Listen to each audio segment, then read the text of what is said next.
दोस्तों, inspired pink channel पर आप सभी मित्रों का दिल से स्वागत है। बहुत समय पहले की बात है, भारतीय इतिहास में एक महान राजा विक्रमादित्य हुए, जो अपनी उदारता, महानता और न्यायप्रियता के लिए प्रसिद्ध हुए। 7वीं शताब्दी में मध्य भारत में इनका शासन माना जाता है। उस समय चालुक्य वंश का शासन था। राजा विक्रमादित्य चालुक्य वंश के सबसे प्रमुख शासक थे। विक्रमादित्य का शासन और उनकी न्यायप्रियता, दानवीरता पर अनेकों कहानियां प्रचलित हैं।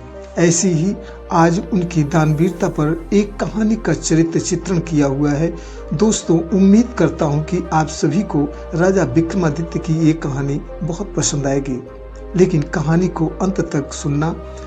कहानी शुरू करने से पहले आप सभी दोस्तों से मेरा निवेदन है कि दोस्तों चैनल को सब्सक्राइब कर दो। तो कहानी को शुरू करते हैं। दोस्तों, राजा विक्रमादित्य की राजधानी उज्जैन थी। राजा विक्रमादित्य ने अपने यहाँ एक महाभोज का आयोजन किया। उसमें बहुत से विद्वान, ब्राह्मण, बड़े बड़े व्यापारी व नगर के सभी लोग इकट्ठा हुए। उसी समय एक चर्चा चली कि इस समय संसार में सबसे बड़ा दानी कौन है। वहां पर उपस्थित सब लोगों ने विक्रमादित्य को दुनिया का सबसे बड़ा दानवीर घोषित किया। तभी महाराज विक्रमादित्य देखते हैं, एक ब्राह्मण एक किनारे खड़ा सुन रहा था, लेकिन उसने इस बात पर अपनी कोई सहमति न दी। महाराज विक्रमादित्य की निगाह उस पर पड़ गई। महाराज विक्रमादित्य ने ब्राह्मण से उसकी कोई राय न देने पर कारण पूछा, तो ब्राह्मण ने डरते हुए कहा कि हे महाराज, मैं इस असमंजस में हूँ कि अगर मैं सच्चाई का उजागर नहीं करता तो हमें सच को छुपाने का पाप लगेगा, और अगर सच बोलता हूँ तो हे महाराज, कहीं राजा का कोपभाजन न बनना पड़ जाए। इसी से हम असमंजस में हैं। तब राजा विक्रमादित्य ने कहा, हे ब्राह्मण देव, मैं आपकी इन स्पष्टवादी बातों की बहुत प्रशंसा करता हूँ, और आप अपनी बात निर्भय होकर कहो। तब उस ब्राह्मण ने कहा, हे महाराज, आप बहुत बड़े दानी हैं। यह बात बिल्कुल सत्य है, इसमें तनिक भी झूठ नहीं है। लेकिन महाराज, इस भूमंडल में सबसे बड़े दानी हैं, ये सत्य नहीं है। यह सुनते ही वहां पर उपस्थित सभी लोग अचंभित हो जाते हैं। कहते हैं, क्या ऐसे हो सकता है कि महाराज विक्रमादित्य से भी बड़ा कोई और दानवीर हो जाए? ब्राह्मण देव ने कहा, हाँ, ऐसा ही है। समुद्र पार एक राज्य है, वहां का राजा कृतिध्वज जब तक 1 लाख स्वर्ण मुद्राएं प्रतिदिन दान नहीं कर लेता, तब तक वह अन्न जल नहीं ग्रहण करता। और ये बात बिल्कुल सत्य है। मैंने खुद वहां पर रहकर कुछ दिन तक स्वर्ण मुद्राएं दान में लिया है। अगर ये बात असत्य साबित होती है तो हे राजन, जो चाहे मुझे सजा दे सकते हैं। राजा के विशाल भोज कक्ष में सन्नाटा छा गया। हे महाराज, इसलिए मैंने भोज में उपस्थित लोगों की हाँ में हाँ नहीं मिलाया। राजा विक्रमादित्य ने ब्राह्मण से इस बात पर बहुत प्रसन्न हुए और उसे काफी उपहार स्वरूप धन देकर विदा कर दिए। ब्राह्मण के चले जाने के बाद राजा ने अपने दोनों बेतालों को बुलाया और उन्हें समुद्र पार राजा कीर्तिध्वज के राज्य में पहुंचाने को बोला। बेतालों ने पलक झपकते ही राजा विक्रमादित्य को कीर्तिध्वज के राज्य में पहुंचा दिया। महल में पहुंचने पर राजा ने उज्जैनी नगर के एक साधारण नागरिक के रूप में अपना परिचय दिया और कुछ समय के बाद राजा के सामने उपस्थित हुए और बोले, हे महाराज, मुझे आपके दरबार में नौकरी चाहिए। राजा कीर्तिध्वज ने कहा, तुम कौन सा काम करना पसंद करोगे? तो उन्होंने कहा, हे महाराज, जो काम कोई न कर पाए वो काम मैं करूंगा। राजा को इनकी बात बहुत अच्छी लगी। राजा के यहाँ नौकरी करने लगे।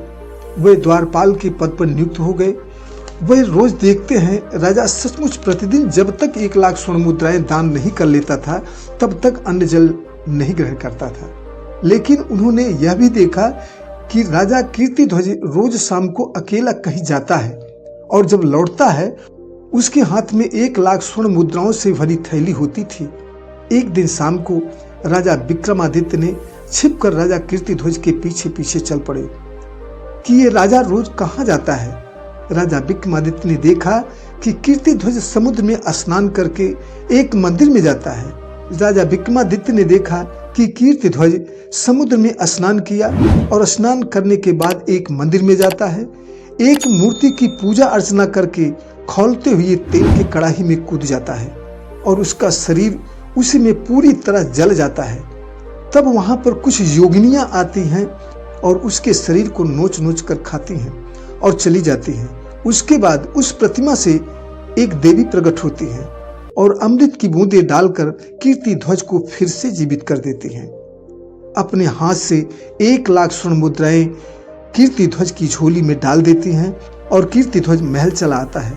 सुबह वही स्वर्ण मुद्राएं गरीबों में दान कर देता है। विक्रमादित्य को उसका दान देने का रहस्य समझ में आ गया।